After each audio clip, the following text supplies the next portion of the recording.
If you don't know how Ellie and I got together, I describe it as it's absolutely textbook. It's just the ultimate story. It's boy meets girl. And they become friends, and the boy develops a massive crush on the girl, and he waits until she moves to another city to think, I'm going to ask that girl out. I'm going to pull that trigger.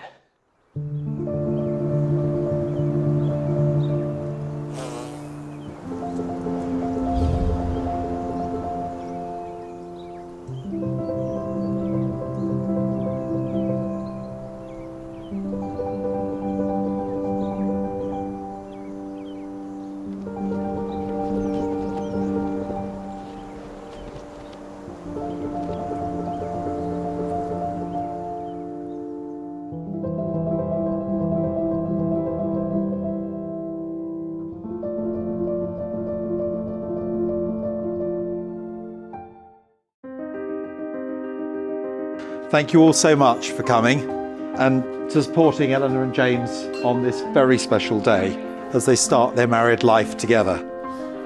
I am so very proud of my daughter Eleanor and her husband James, and honoured and even a little overwhelmed to be standing up and talking to you all.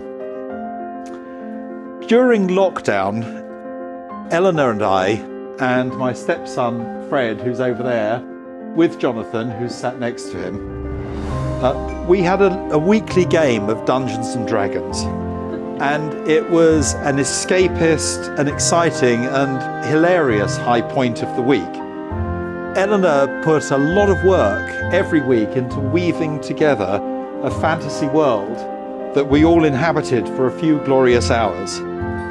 And I think that underpins a love of fantasy that we share, and that I'd like to think I passed on to her through reading her Macbeth and Beowulf and The Hobbit when she was too young to read them for herself.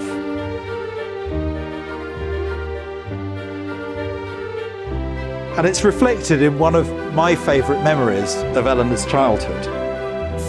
When at the school concert, everybody else, and I think she was about 8, everybody else turned up being kings, playing Boccherini minuets and so on, or singing yet another Disney classic.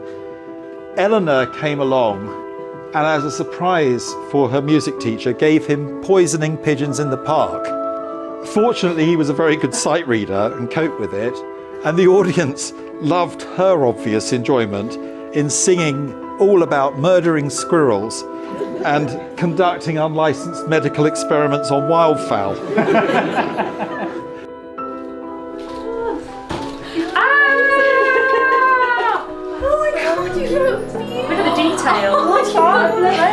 You look I've known Story my entire adult life. Our friendship is so old, in fact, that in the time that I've known him, Story's appearance has completely changed. And also do miss his emo fringe that he used to have when I first met him. I've got to say the beard is a sophisticated touch. There was an unintended consequence of you shaving your head and you growing your beard, and you are the only person I've ever met to intentionally turn yourself ginger. But you know, at least you didn't choose a tie that draws attention to that fact. So.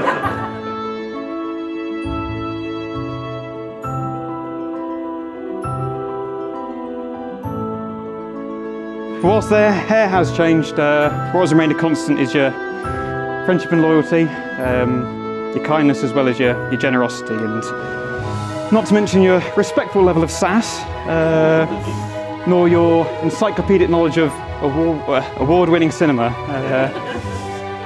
Through thick and thin, you've always been there when I needed you, and I've tried my best to do the same for you.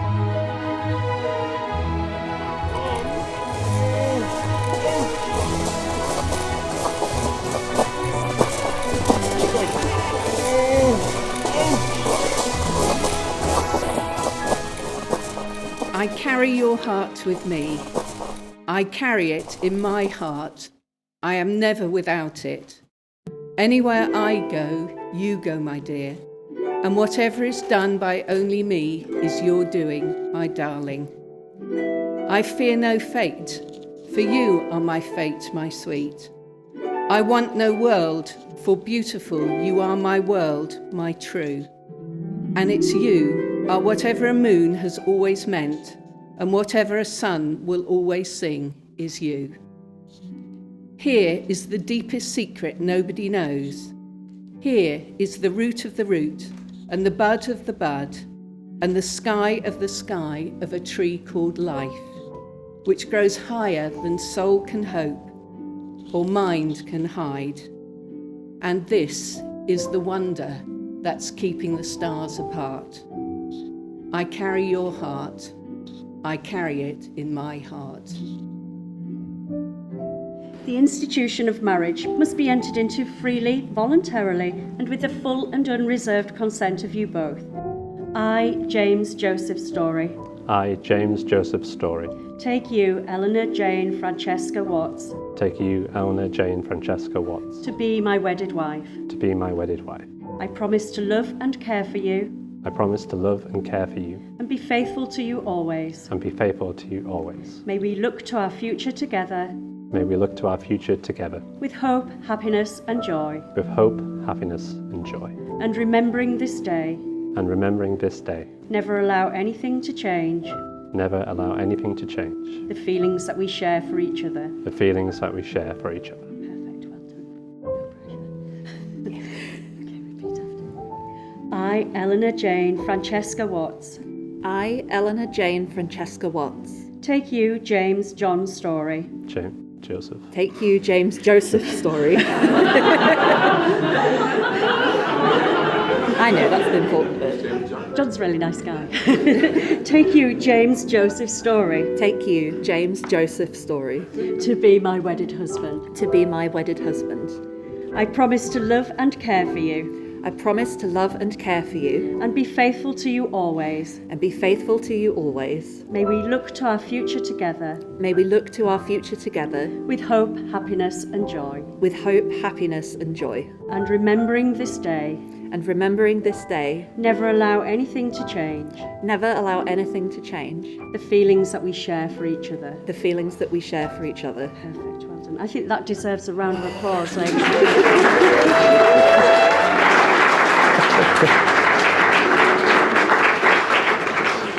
Thank you, please be seated. We now come to the giving of the wedding rings. This is the traditional and ancient way of sealing the contract you have made, and is an outward sign of the lifelong promises you have made to each other. And I understand that George has the rings. If you'd like to come forward, please.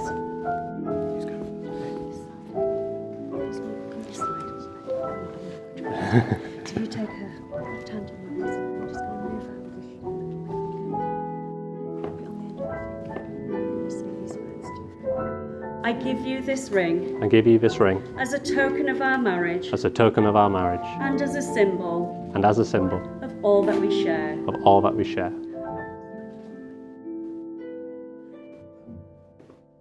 Now, Eleanor, if you want to take James's. Thank you, George. You can take your seat there now. Keep hold of that. I'm just going to move out of the shots. I give you this ring. I give you this ring. As a token of our marriage. As a token of our marriage. And as a symbol. And as a symbol. Of all that we share. Of all that we share. James and Eleanor, you have both made the declarations prescribed by law, and you have made a solemn and binding contract with each other in the presence of your witnesses, family and friends gathered here today. It is my privilege, and indeed my very great pleasure, to tell you that you are now lawfully married. Congratulations, your husband and wife, and you may kiss your beautiful bride.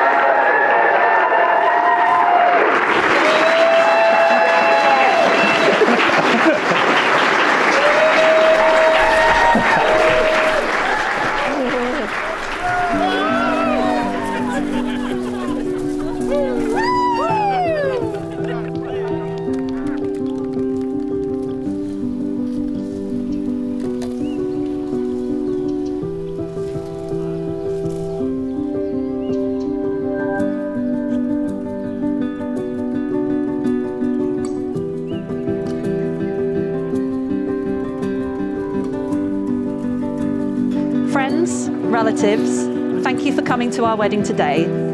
Some of you I've known my entire life, some of you I've known for less, but there is a roughly 70% chance I met you while I was studying. I first met James 11 years ago when the University of Leeds Comic Book and Graphic Novel Society were hosting their mid-year meetup at Fab Cafe. For those of you unfamiliar, Fab Cafe was a geek and nerd-themed bar that has a surprisingly high success rate for marriages, engagements and relationships. At this meeting, I was almost immediately invited back to James's flat by Ben Herring to play Dungeons & Dragons. James and I were friends for 6 years before we started dating, and Chris, it was actually your wedding in 2017 that set the ball rolling. Your photographer took a picture of James in a suit pointing at something in the distance.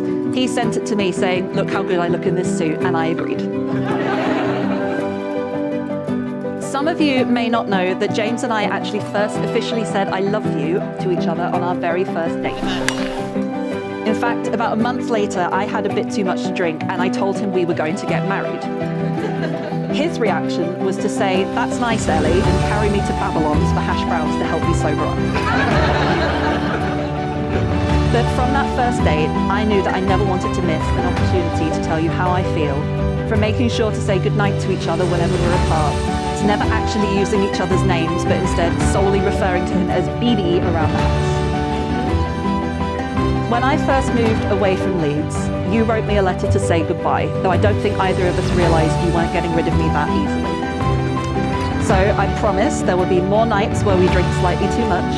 I will keep dancing the way I do, especially at the reception. I will keep inviting you to all of my operas, and there will be no shortage of hugs. I love you so much. You have changed my life, and I wouldn't be the person I am now without you.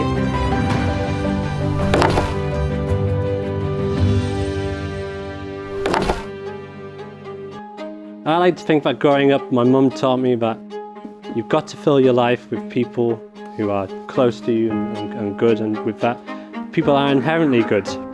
You have to be kind, patient and compassionate so you can fill life with people who you care about. And my dad taught me that people are inherently useless. You shouldn't suffer fools, and if you want something done, you need to do it yourself.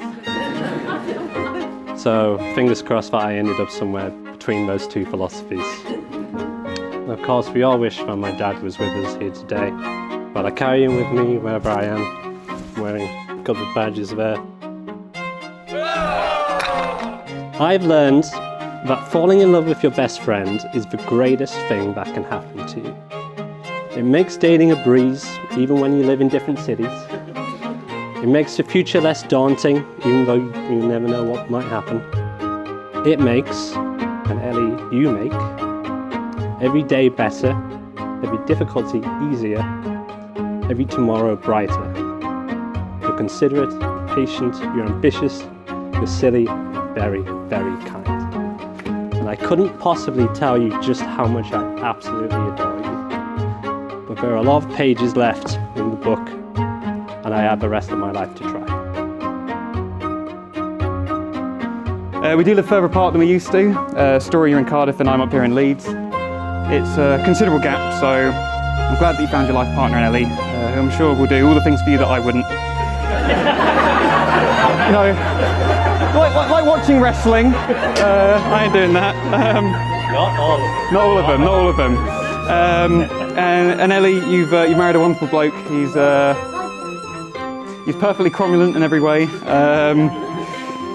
He's going to give you many years of happiness, whilst at the same time I'm certain he will subjugate you to having to watch every single Oscar-nominated movie on an annual basis for the foreseeable future.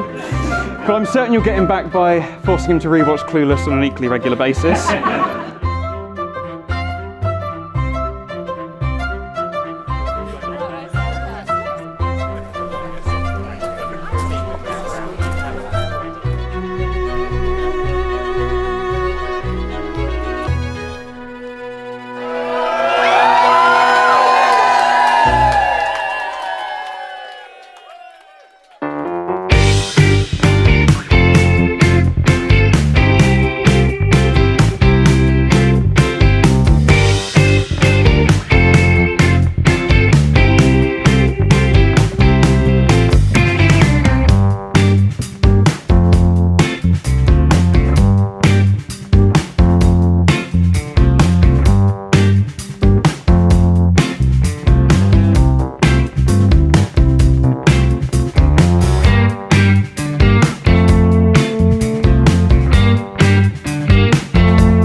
with a toast